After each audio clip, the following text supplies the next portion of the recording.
Lessons from the Woodlot. This is mid-October. Things are getting exciting around here.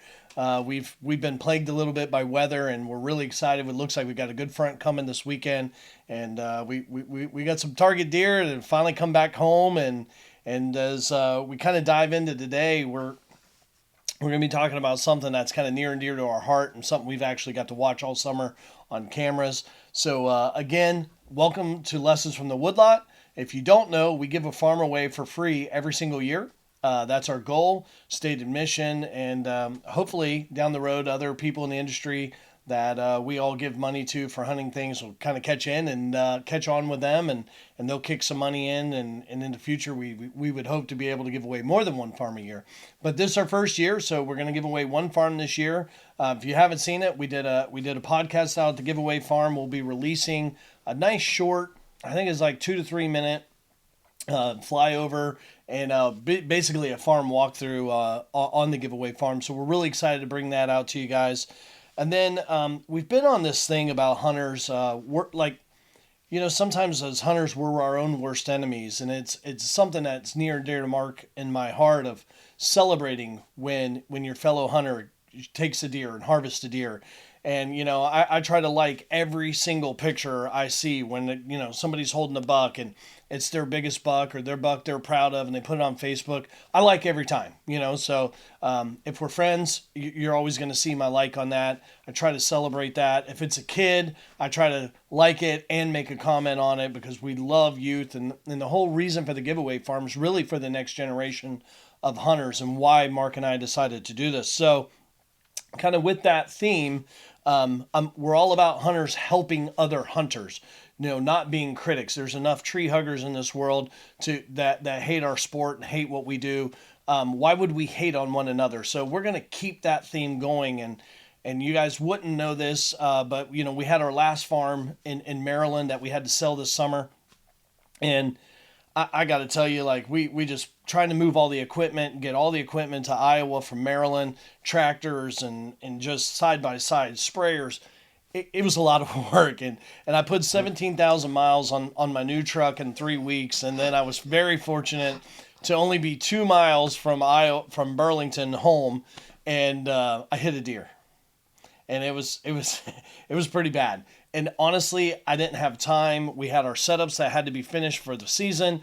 We had the rest of one more load that had to be done with the equipment and the truck. And quite honestly, I didn't have time. And Mark has got a real good friend, Chris Yates. And Chris Yates owns and runs Victory Chevrolet and GMC in St. Joe, Missouri. And they were talking, and Mark kind of told him what happened. And he's like, just tell Tim to go. And he got me a brand new truck, the exact same truck I had while my truck was being repaired. I bought it from him. He made a deal. I don't know how his numbers mathed. I couldn't figure the math out, Mark. I was a little bit lost, but it was super cool to see a fellow hunter who really understood our mission here, and knew that that couldn't have been, that deer strike was my first one in 51 years on this planet. And it came at the worst time, but it was a hunter helping another hunter. And so Chris and to the entire team at Victory Chevrolet and GMC, I want to say thank you. It was very much appreciated. We would not have got our season prep done without it, and I wouldn't have been able to finish the move in Maryland. So we wanted to say a special thanks to Chris. Again, with the giveaway farm this year, we really want to make sure you understand, if you go to YouTube, like and subscribe, you're automatically entered to win. You don't have to buy anything. I seen a comment on the giveaway farm. The guy's like, "This is a scam." Buddy, Always get 'em. It's not a scam. We're not trying to scam anybody out of anything. We're not making you buy raffle tickets. We're not doing any of those things. We really want to do this for the next generation, and we really hope that somebody who wins this farm doesn't own a farm, has always dreamt of owning a farm. Some of the comments in there I see where people are like, "Man, this would be a blessing. This would be a dream come true." Those are the kind of people that we really hope win this farm, and we're really excited about that. So today's episode is all about what everyone calls the fall shift. And again, it's, if you're keeping score at home, 21-0. Still here, mid-October, getting closer. And but the score is still 21-0.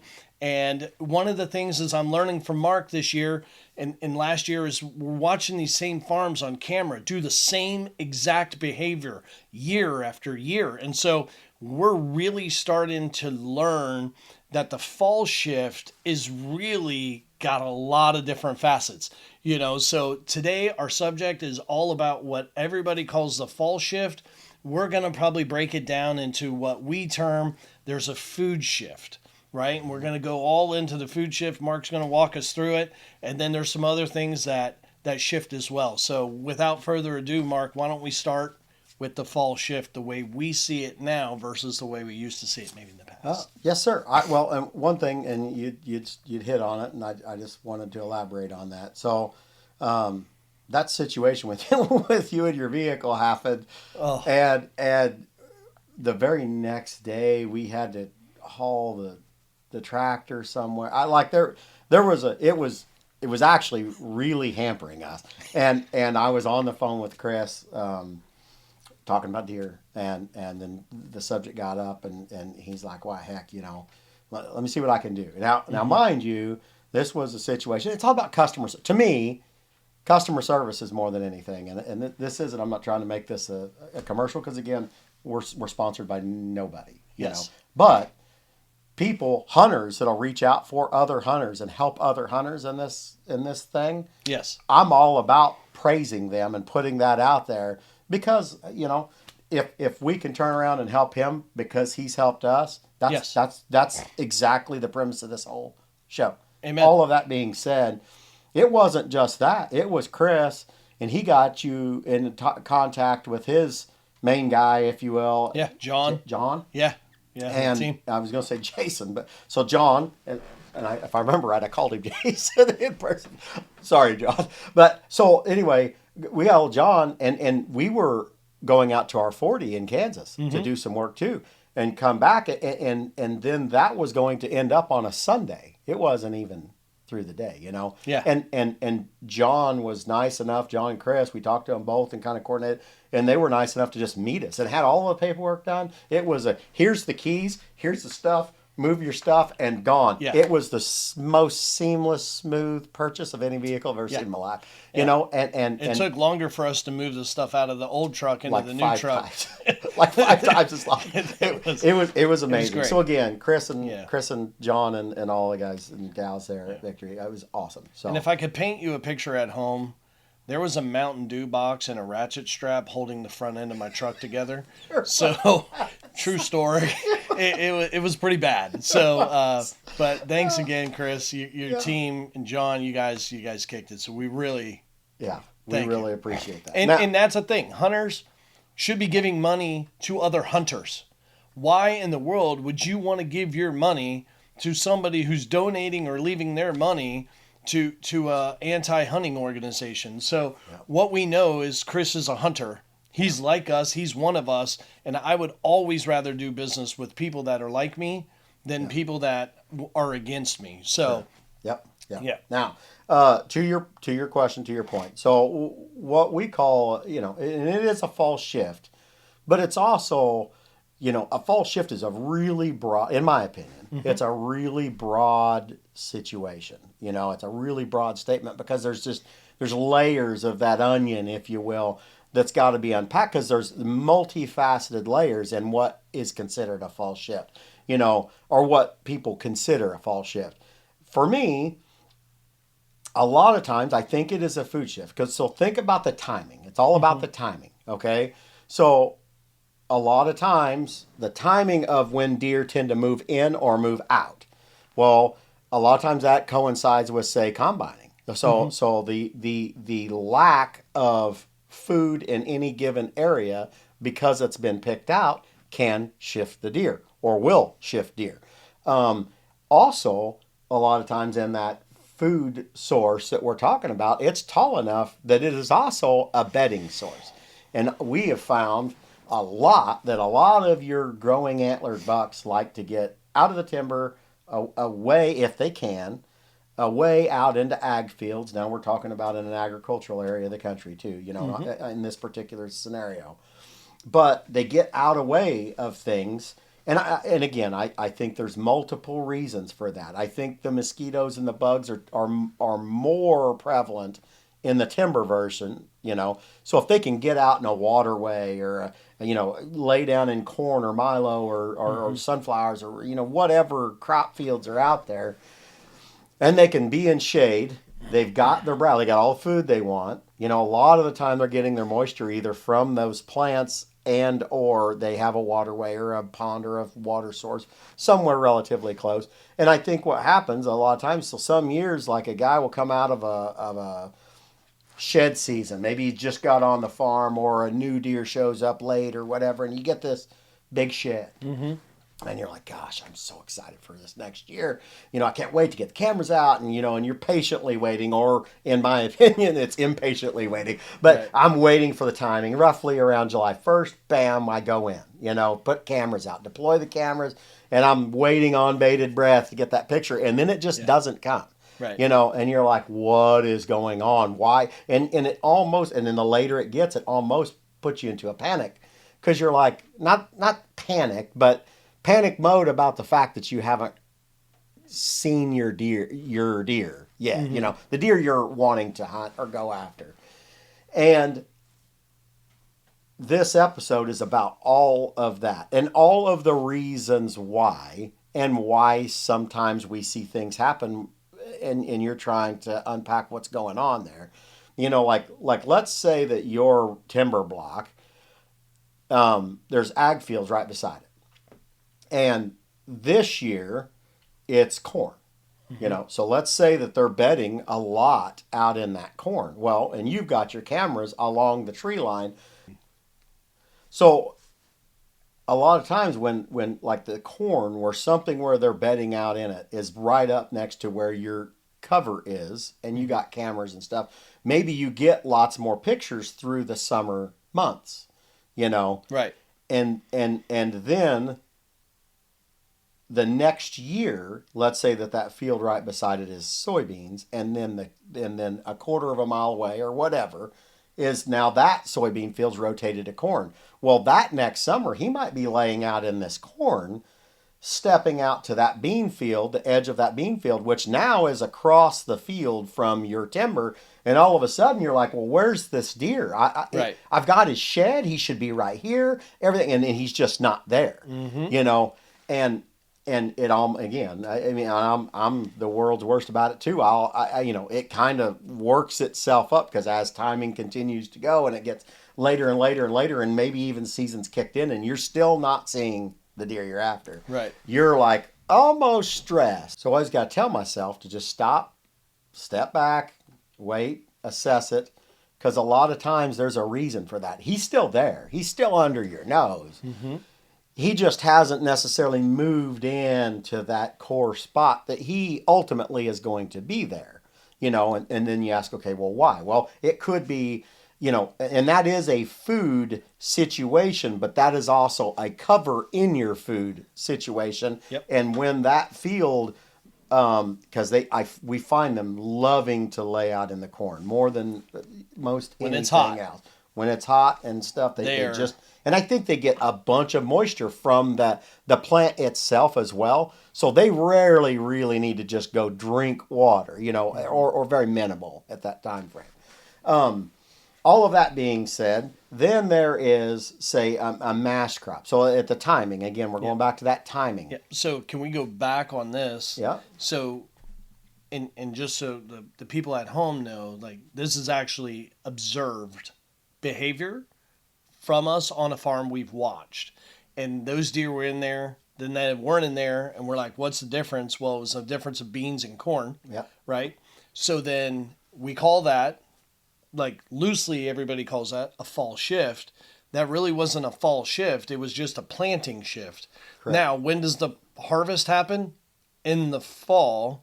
So people think these deer are moving a lot more than they really are in some instances. And there are other instances where we've watched the deer, they've been there all summer, but they've been out in that corn where if it was hot, they were in the corn. Yeah. Correct. Well, yeah, and there's multitude, or at least I believe there's a multitude of reasons for the shift, and people need, you need to sit back and think about that and unpack it, because sometimes they don't shift at all. And Right. sometimes it's a couple of 100 yards, sometimes it's a quarter mile, sometimes it's 2 miles, Right.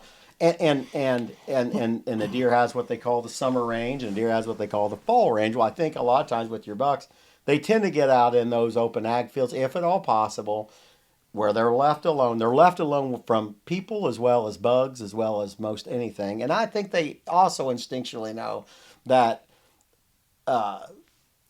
accidents, if you will, with trees and stuff can adversely affect their antler growth, and so it'll mess them up. So I just think that they know that they need to get away from all of that. I think that happens a lot. And then, again, timing, so then that is also correlated with a mass. So we're talking about pears, apples, persimmons, acorns, fall mushrooms, anything. A lot of people don't know hard maple leaves. Hard maple leaves, whenever they're falling, the deer love them. When they're starting to turn and fall, they'll just, when the hard maples are, they will just, bam, you're like, where'd the deer go? Well, there's a period of time every year, especially if I've got a big one and where he's coming in and out of, and I've got some big hard maple, I might key in on that hard maple, knowing that all of those starches are turning to sugars right when they're falling. And they love them. They love them. And again, that's food shift, not Food fall shift. shift. But they Food fall in the shift, fall. But it, Right. it does shift them to that food source, Yep. which tends to be what they call a fall shift. But a lot of times that simply, in my opinion,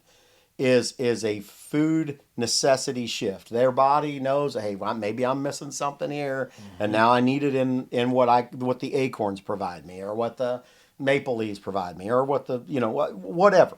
Sure. So that plays out a bunch, and then there is a pecking order.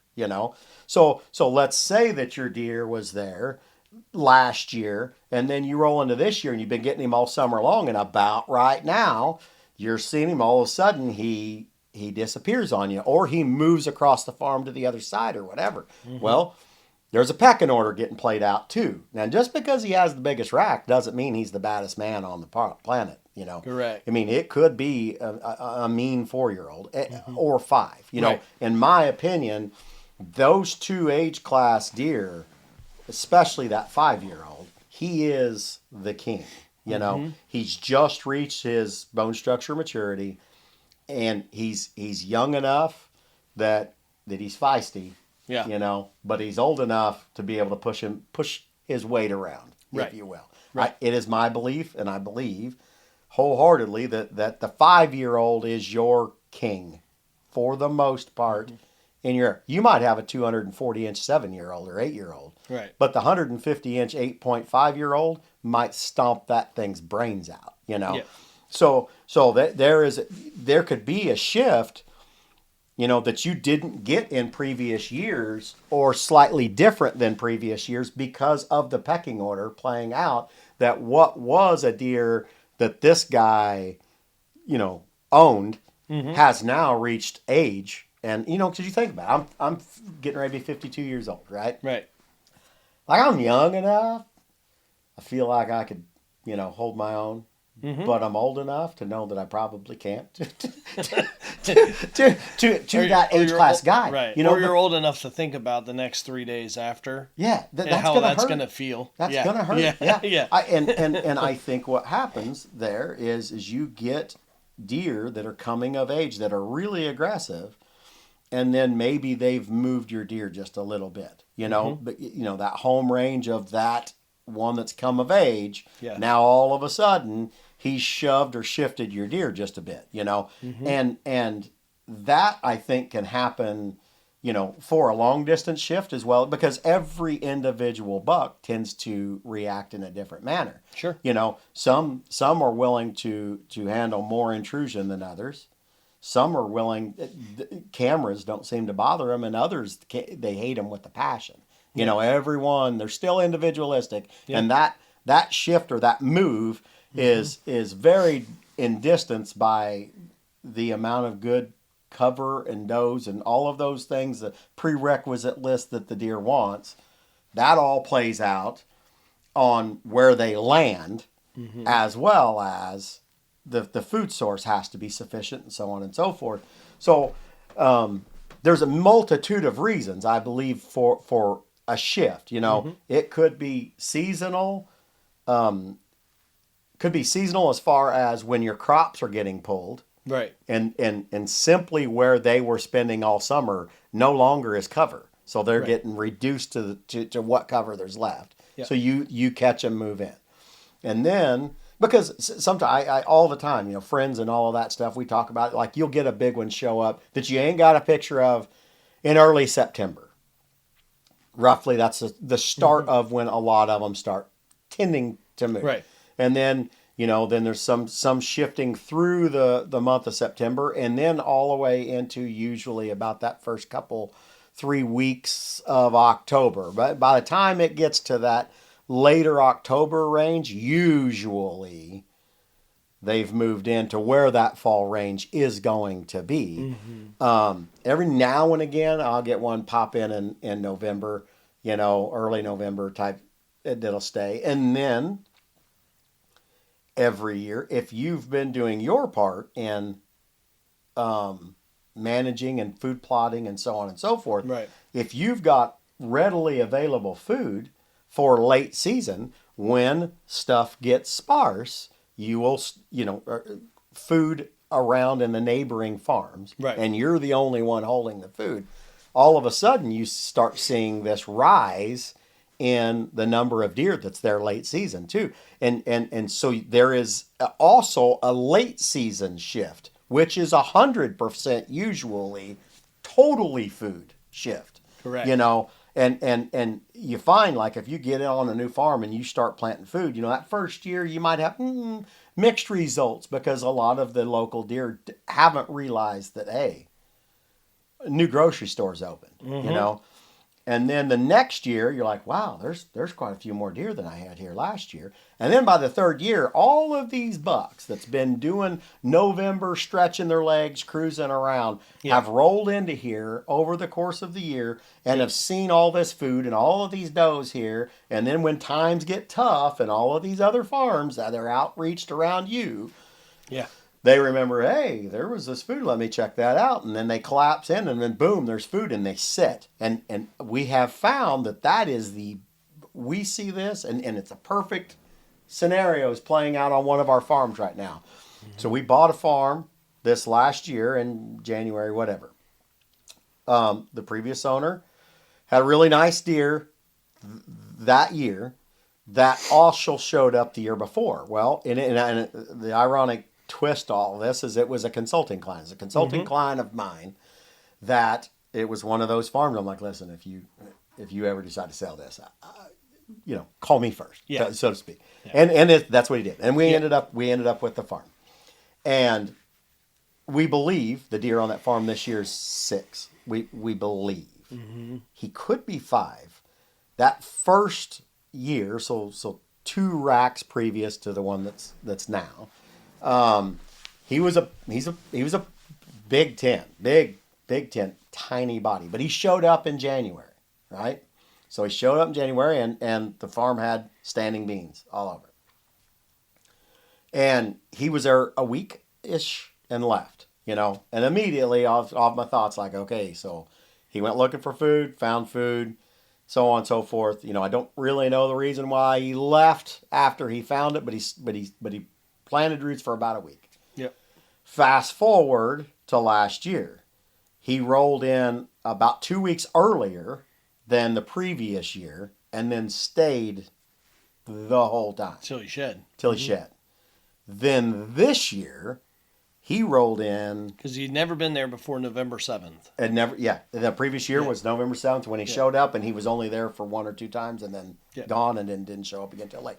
So then fast forward to this year, all of a sudden, he showed up late September, mid-September? I think it was September the 18th. Okay, so he showed up September the 18th. Now he's a 200. Now he's a 200 class deer. I could be 198, could be 205. I don't know. It's a large enough number that he's big. He's big. He's big, and he's overwhelmingly typical. Yeah. All of that being said, is he now showed up and he's planted the roots, and I'm pretty sure that deer is walking on that farm all fall now. Right. He is absolutely Yeah. showing his dominance on that farm. Right. I mean, we're getting him scraping and tearing trees to death. He's Tearing them off. He walked away with one scraped tree in his antlers. Yeah. You know, but he's ultra aggressive. I think and again, that is information to take with you, because I believe that deer will be ultra callable. Yeah. Because the aggression level that he is showing right now is pretty in awesome. September, he was destroying trees.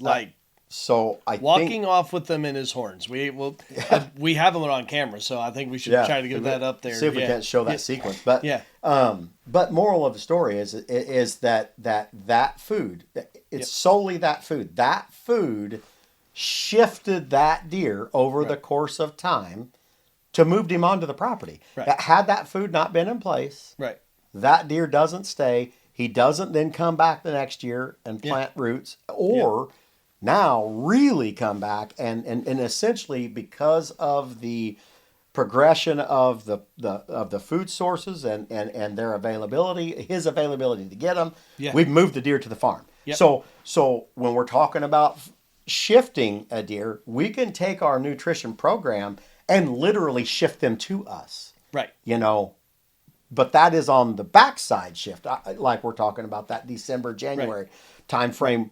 But that ultimately, in theory, over the course of time, will play out to where you've moved him in and he just stays. 100%. And I think this is why hunting has so many theories instead of facts. And me and you both love Mississippi State Deer Labs. We've watched about every video they put out there. But somewhere in Iowa, there's somebody who 100% believes that the fall shift is just, I lose this deer every summer. Because he had a 200-inch deer at his farm or their farm or her farm all summer. That deer, we bought that farm in January. We didn't get the first picture of that buck until September the 18th. Yep. So all summer, we have watched a 4-point. Yeah. That is all that was at this farm. Now, it's surrounded by 1,500 acres of cow pasture. And when we did the drone survey with Jack Houston, there were 21 does and 1 buck on that farm. And that buck was at 4-point. And it was he says there wasn't a buck on the farm. But this woodlot in the middle of cow pasture that is loaded with food is a destination. So somewhere there's a hunter who's like, I had that deer all summer and he left me. Well, he left you because there's no standing food there. We're surrounded by cattlemen, and they're feeding cattle. So they're not leaving standing food plots. You know, they're not hunters. They're farmers. So long story short, that guy believes if somebody was watching that deer all summer, they believe that the fall shift is legitimate and it just crushed their dreams again. Yeah. But it's really much more about the food that was there. That's what attracted that deer. And kind of the roundabout synopsis of this episode is what I'm getting at is there are multiple layers to what we would consider a shift. Yes. And it isn't so dead set that you can't alter that shift, is where I'm headed with that. Yes. And you can alter a shift to your benefit of bringing the neighbor's deer to you, or one that tended to summer on you and left you, if you provide them all of that nutrition. You start giving him the master bedroom I always talk about. Mm-hmm. You can stop the shift. You can stop him from rolling out, because it tends to be, in my opinion, way more nutritional shift per se than anything else. And usually when he shifts due to pecking order, all you got to do is eliminate the alpha, and then he's back. Right. Essentially, which is, again, another form of a shift, if you Correct. will. He's shifting back to where he already wants to be. Right. But that plays a little bit to a previous episode where I was talking about when every time I leave, my son would take over the master bedroom. You give him the master bedroom, and the alpha is going to take over that master bedroom. And then when you take that alpha, the new alpha is going to take over. So as long as you are providing him, all of that check marked, all of that box of their prerequisites, all of a sudden you start seeing that either the deer that was shifting from you is spending a lot more time there than he used to be, or a deer you didn't have except for late season every year, then you start applying proper bedding, taking away human intrusion into the core. You start giving him all the feed he needs, and all of a sudden he's like, well, wait a second now. This is a much better place than next door. And then now all of a sudden I've moved him in for the winter, but next year, whenever he's in, and same with this deer, he went back to, it's assuming he went back to his summer range. Went through that summer and was like, you know what? Let me go check that out. Showed up, and it was pretty funny how this all worked out, because, and this could be into another podcast, but that deer showed up and he started doing some things, and I was like, well, wait a second. Now we got some standing corn here, and we can do some things, and we can mow a little, a spot out, and then I can oversee that with some stuff, and then we can scoop up a blind, and we can set it here. Like we've got him in a kill box right now. Oh, and we're getting basically daily pictures, but we're just waiting for timing. We tried him once because he showed up, and there was 50. The legal shooting light was 7:50 in the morning, and he was there at 7:50 in 22 seconds. We had set 22 seconds of legal shooting light. Where was that? But my point was he was on his feet. It wasn't like he just slammed down to the ground and he was off. So there was a period of minutes that he was actually daylighting during legal shooting hours. So, and we thought we had him in a bed where we thought we could make a play, and we did. It didn't work out. Well, we had several deer and all of that, but he didn't show up. No big deal. No harm, no foul. We hunt things like a ghost. So we got in there, we got out of there, we didn't spook a single deer, and we all lived to fight another day. But for the purpose of this particular episode, as we have utilized what we know mature deer want, we have check marked everything on that farm at which we thought a mature deer would need, and we moved the single deer we wanted to us over the course of just a little bit of work. Yeah. And that's kind of where I'm headed with this. That fall shift, and that's why we are so dead set on, we believe that is a nutritional shift more than just I like that waterway over there. It's this works for me really well for the summer, and that over there provides all the needs that I need better for the fall. It's whenever I do my consults, the very first thing I say is, A, what are your goals for the farm? B, what sets the farm, and what can we do to provide him all of the things that he would want on this farm to keep him, to either attract him or keep him from leaving. The moment we play all of that out, we get all of the, and a food source shift can be browse too, a browse shift. To an example, and we've talked about this, I believe in a previous episode, but Jack, the drone survey guy, he had done a survey on a guy's farm in November of a previous year. He had all of the food, but all of his timber was mature, and the neighbor had logged their farm previous years. There was, between all of them, there was 200 and some odd deer. 240 deer, whatever it was. And then... But only like 3 on him. But on that initial survey, all of them were bedded off to the neighbors, and there was only 3 on him. And he had all the food. So they was coming through the neighbors, but out of the neighbor's bedding, through all of him, out to that food source, and then all the way back. And they were rinsing and repeating that on a daily basis. Well, that winter, off of that survey, the landowner then logged his farm. Logged it, made it thick. But what happens is all of a sudden, he created a massive cover and food shift. What happened there? The moment you open that all up to the sun, to the ground, briars, blackberry briars, multiflower rose bushes, new sapling shoots, all things edible, woody browse that a deer needs in his diet. It's a staple for when they're in their bed. Yeah. They stand up 9, 10 times a day, stretch their legs, take a pee, whatever, browse around on something, lay back down. They rinse and repeat that multiple times through the course of the day. Therefore, they want that browse there. When they did that survey a year later, after the logging, every single deer but just a couple had moved from the neighbors Right. onto him. He moved over 200 deer just by Shortening the food to bed. shortening the food to bed. Like It's to where the they sidewalk. wanted to be, Yep. but the neighbor's property provided a better scenario on this box of prerequisites that they want.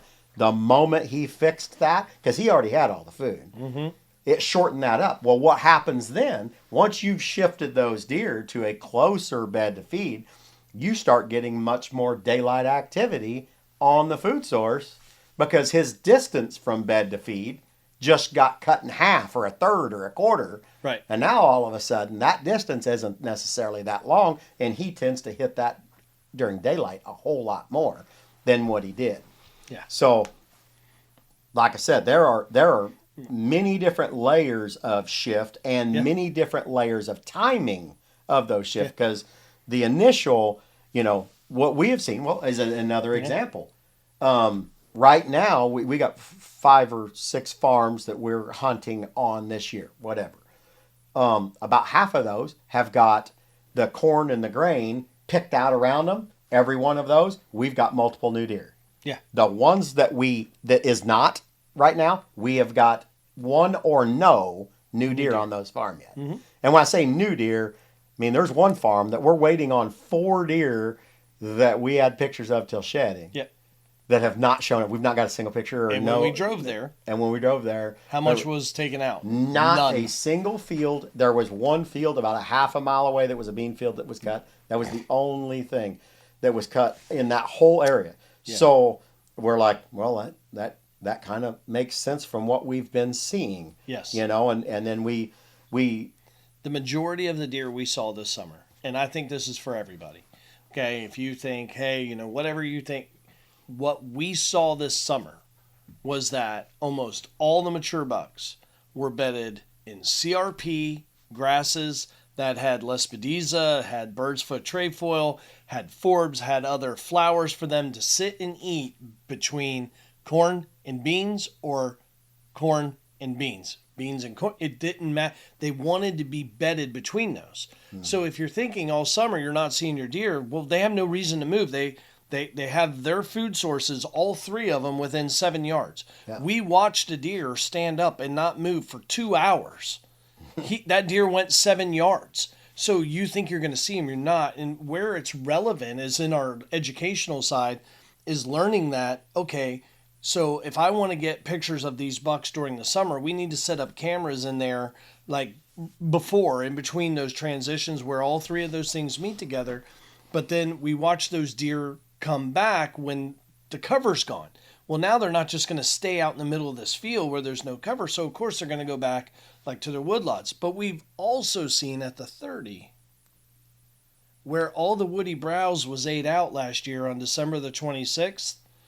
And on December the 27th, the deer that came to that farm went down by 2 or 3 deer. And it went down by 2 or 3 deer all the way to January 6th to where the farm was vacant. Yep. We have a farm that had a drone survey done on it. It had 21, deer, 11 bucks, 10 does, the buck to doe ratio, and then boom, December the 27th, we're like, wow, that's weird. Couple deer, like that's not that much activity. And then every day to January 6th, and then we thought the cameras were dead. We go down there and change the batteries. The batteries are fine, but the woody browse was gone from inside that woodlot.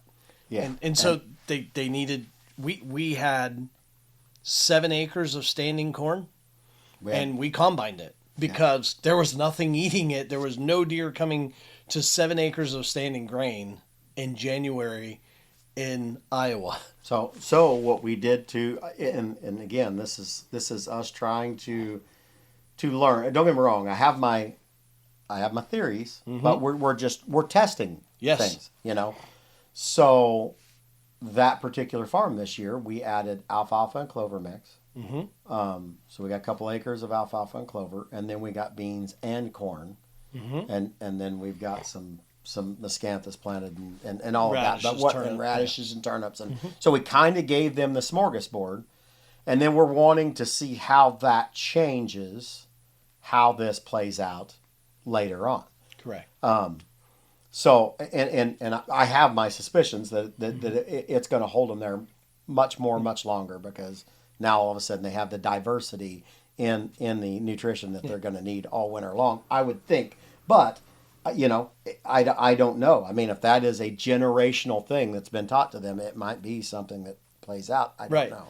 Yeah, and it's interesting. We try to bring this to you because, like, people that can't find their deer, it's so frustrating. Mark's been there, I've been there, Jake, we all been there. Like, you're like, where's this deer at? But if you're hearing this and you're going, okay, wait a minute, maybe you have that aha moment where you're like, hey, right down the road's a sunflower field.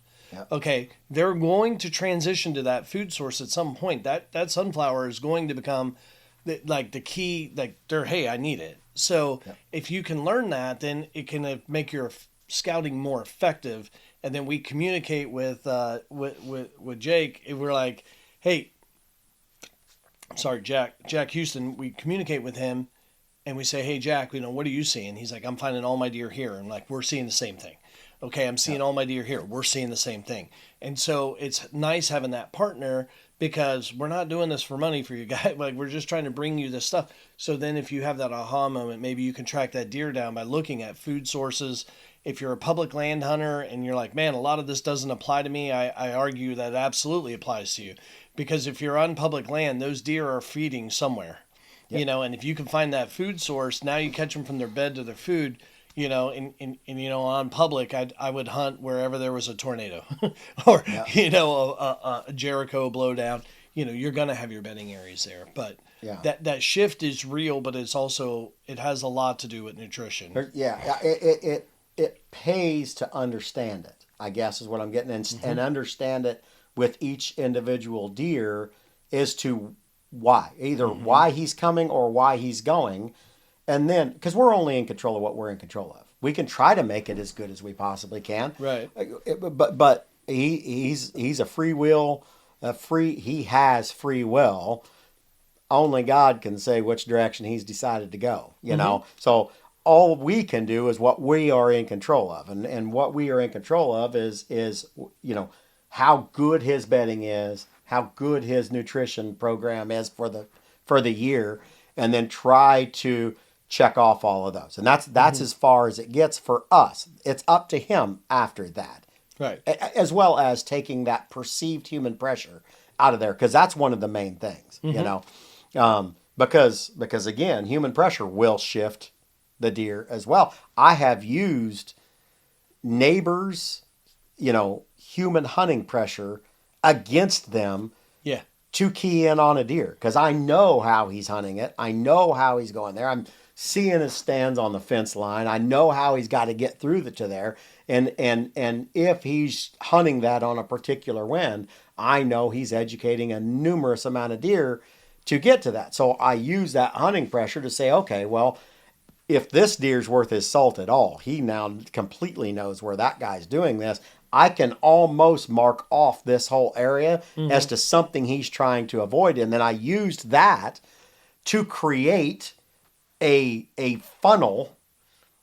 And the funnel wasn't necessarily one you would see. It Mm-hmm. was the perceived hunting pressure, and then use that against him because, hey, I know he's probably going to avoid this hillside because that guy's walking in and out of there and doing dumb stuff all the time. So therefore, I can only assume that he's trying to avoid that. So Mm-hmm. therefore, I think he's going to be on this side of that corridor, Right. and it worked to perfection. So again, there is a multi-faceted, multi-layered shift situation. A fall shift or a deer shift is there's many reasons for it. I Yeah. mean, again, it can be hunting pressure, it can be food source, it can be cover, Yep. it can be a culmination of many of those.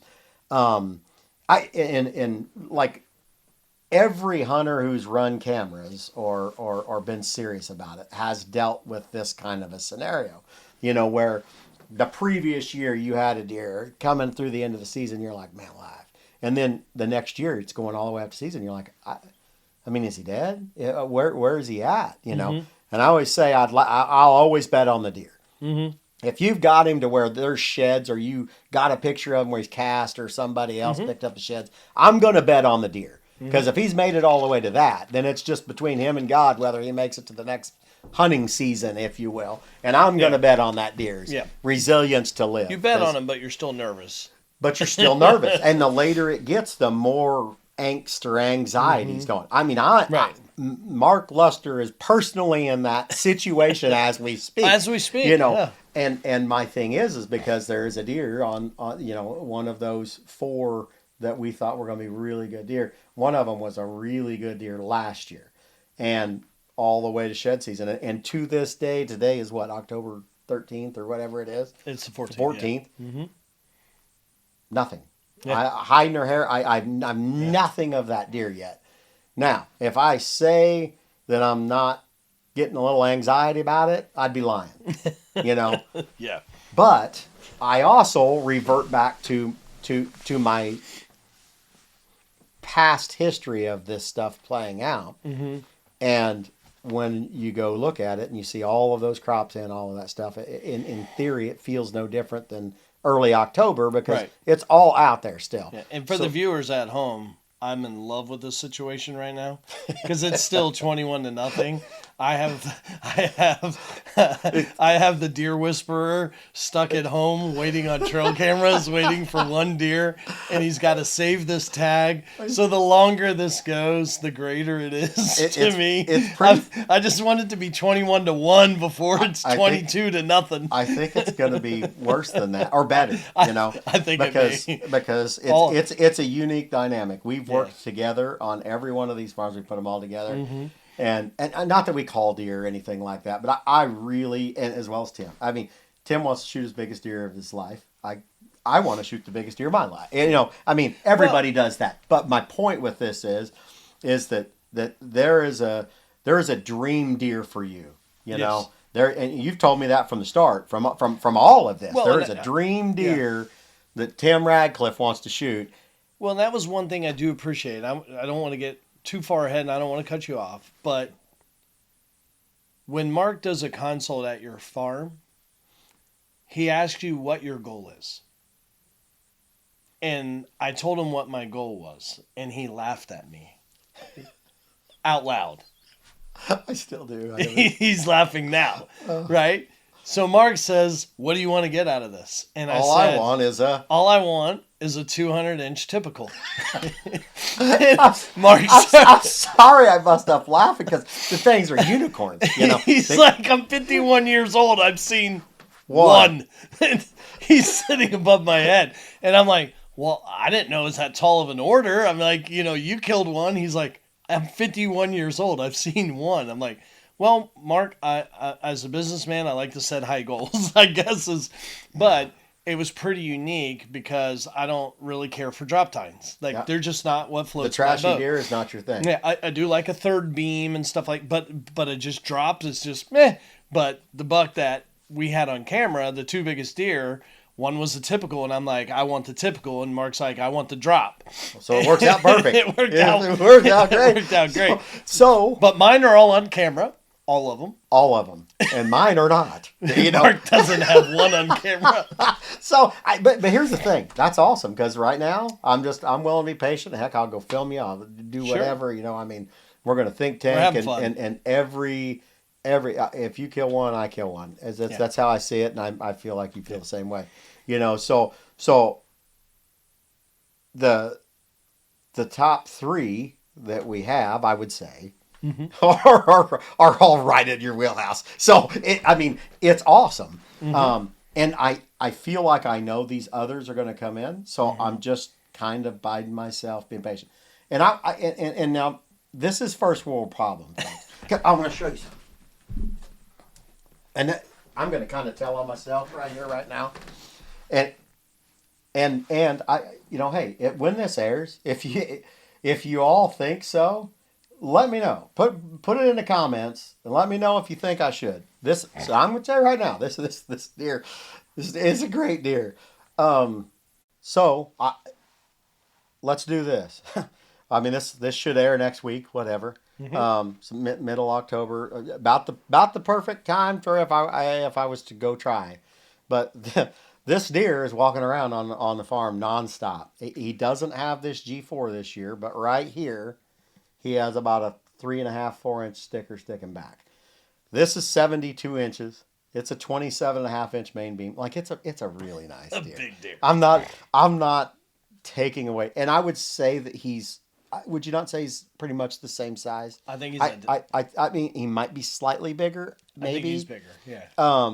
But 72 inches by 2, that's 144, whatever. Throw an 18-inch spread in there, and he's 162-inch 8 point Right. with the thing. That's if he was the same size as this. Right. Now, I am kind of in limbo. I kind of really don't have much to hunt right now until that deer shows up. So the question is, if y'all were me, are we going after this? Because I mean, it would put me in the game, if you will. But I just think bigger deer are going to show up, and I know that's a first world problem. Yes. I'm completely, I'm aware of that. Yep. But and listen, I think Mark should shoot a big 8 all day long. So if you're on my side, 21-0, I would love for him to shoot 160 anything because it's still 21. So I'm a little bit pot committed here. So well, see, then that's the thing. See, there's this, and then you're like, yeah, but my gosh, I know this is going to show up. Right. But you could say that for me while you shoot 8s all day long. I like this game. I say I know that this is going to show up. I don't know that he's going to show up, but I think there's going to be a shift that comes in here, and on that particular farm, ag is everywhere still. Yeah. All of it's still standing, and he has showed. We did get one showed up, that big 8 that showed up here in the last couple of days. Mm-hmm. So there has been a little bit of moving in on that, and it's kind of funny. We got a picture of that deer. We'd never got a picture of the deer all year. Yep. We got a picture of him on the neighboring farm that we have leased to our farm. All the way on the far end of it, I got one picture of him coming onto that farm. And by the end of that evening, bam, he's on the farm. Mm-hmm. We moved him right, and now he's been there. Yep. So, I mean, it's happening. It's just starting to happen. And that's a big, mature 150 class 8 point, you know. Mm-hmm. This one's another level up. And like I said, this deer's been one I've told you multiple times. I should go over there and just kind of look at him in person, you know, see how I feel about him, you know, because here's my problem. Make sure you take your bow. Yeah. On the camera, to me, he looks nice, but I'm not 100% certain that you're like, oh, wow, you know. Mm-hmm. But again, I understand, but this is Southern Iowa, you know, managed farm, you know, type thing. So I mean, I have the luxury of being a little pickier. Yeah. Thank the good Lord to you and all of the things that have played out. But this deer's a great deer, and I think it would be. I mean, he's fully mature too. Oh, you know, he's a stud deer. Yeah.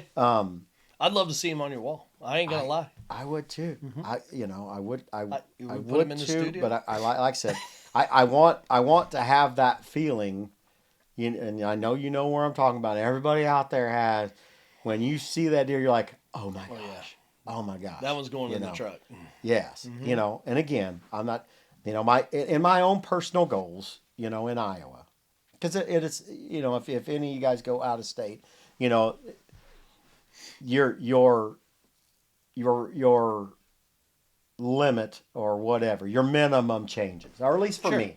You know, like if I get to go out of state, sometimes it's some of my more fun hunts, just for the simple fact that I ain't saying that deer right there or nothing. Right. I'm in a stand, and any mature deer that I feel like's above 5 and maybe above 145 inches or whatever, you know, depending on the state that I'm hunting. Like that's my personal Kentucky. That's my own personal. above 145 and 5.5 or bigger, I'm swinging. You know, Right. and in Kansas has shown us such good ability to grow big deer Yeah. that when I first started going out there, that was the same goal. And then you just see so many good deer. You're like, maybe I should up that a little bit. I Yeah. know I'm not going to be here Yeah. that long, but I mean, I should probably hold tight. So this one, going along with the today's episode on the Hmm. shift side thing, this deer doesn't shift. He's not moved one Not inch moved an inch. because he has everything he needs. Velvet, everything. We have laid that farm out, and again, that farm is a farm that a consulting client got an opportunity of buying a larger farm. He kind of upgraded his farm to a bigger farm, but he had to move a farm to do that. And that was another one of those guys. I'd said, hey, whew, I really like this farm. If you ever sell it, call me first. You Yes. know, Yeah. and that played out that way. And that farm is That farm it's is magical. is The is first person, it. that farm goes for sale this year, and the first person that walks on that farm buys that farm. This is a bold It is. It's a bold statement to say this, but I wholeheartedly believe this. That farm is set up, and Randy said it too. I actually posted a little video of when Randy and I from Cedar Creek Management was putting the blinds Yeah. in, and I'm like, hey, what do you think? And he's like, this farm's set up. If you have the deer on this farm, you're gonna kill it. You Yeah.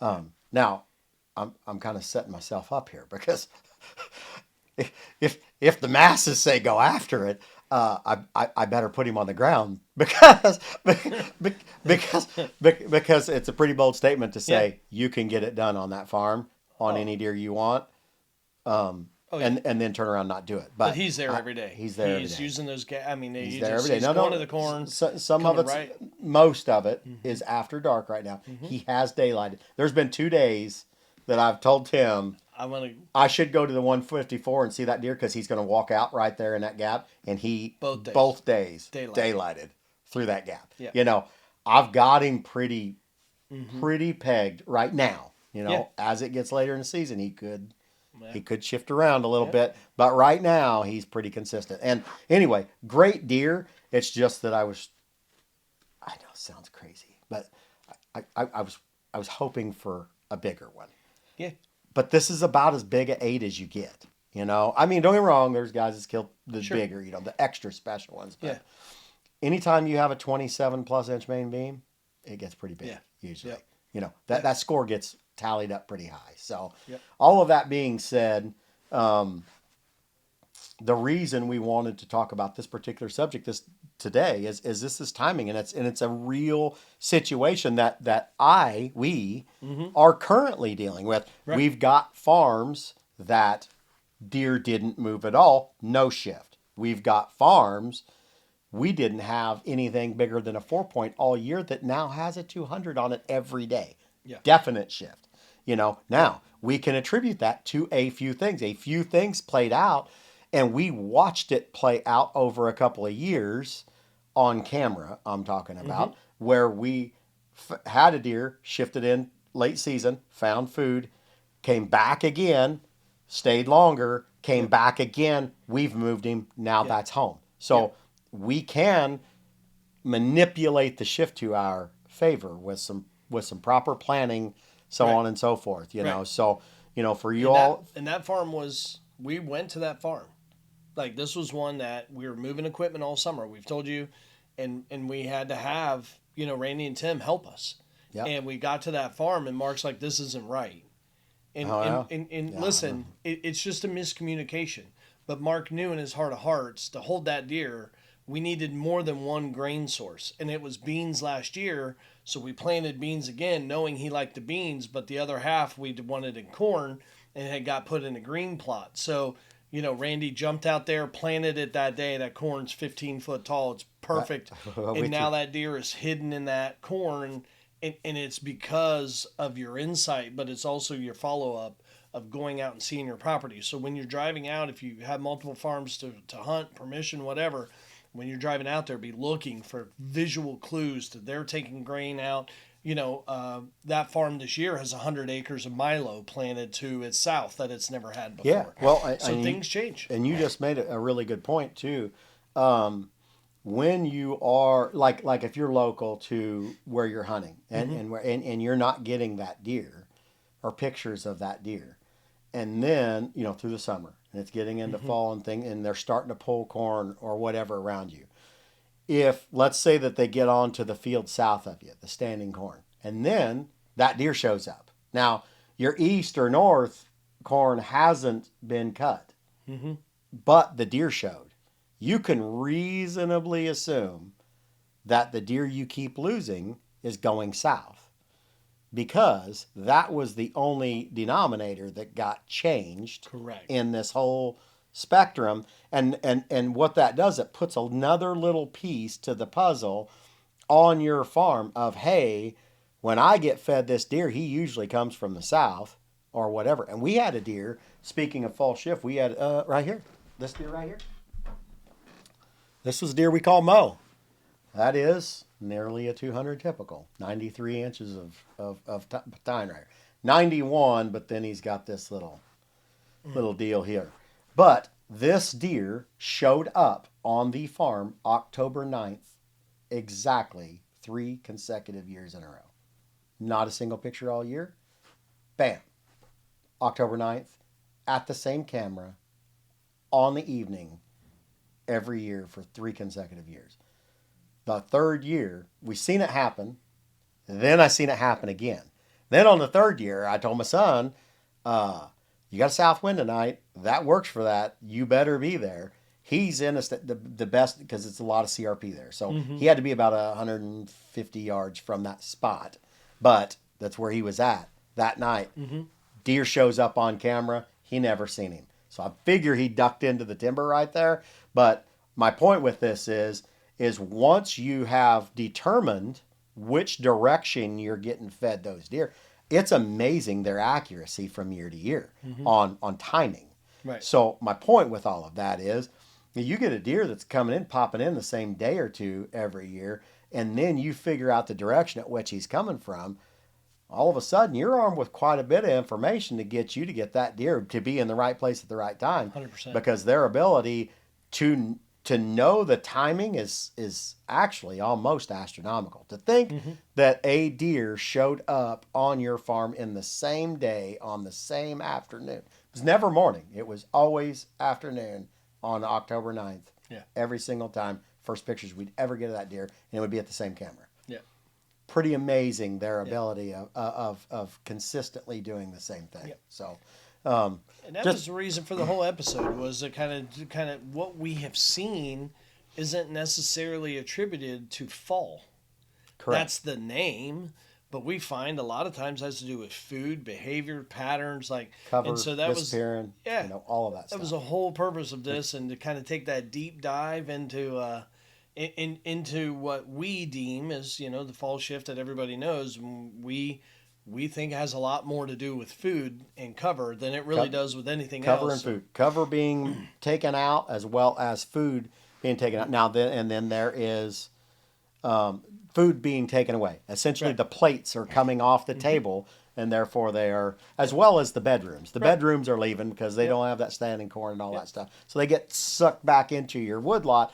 Bam! All of a sudden they show up, and there's all these pictures that you haven't got all year. Well, Yep. that's because of cover getting Yep. disappearing is, and there's a multitude of reasons, but it could very well be Yep. that it's cover. Right. Food, the food and cover Yep. is getting disappearing, and it's getting sucked back in, as well as acorns. Well, out there they can't get to acorns. In the timber they can. Right. So Right. again, timing. It's all about the timing. And then there is a little bit later shift, usually a lot of times in that later October range, whereas that could very well be pecking order. Right. The So alpha exerting and kicking, number two out. Number two's not going to be denied, so he moves a little bit further, and he's going to find him some love. yep. So, So- but thank you so much. I think this was a great dive into a subject that we've studied a lot this year. Thank you guys for listening. Thank you for sticking with us. We'll see you next week, and We have some good stuff coming up. We have some friends coming over. We've got some good stuff. So we're real excited. Thank you guys for sticking with us.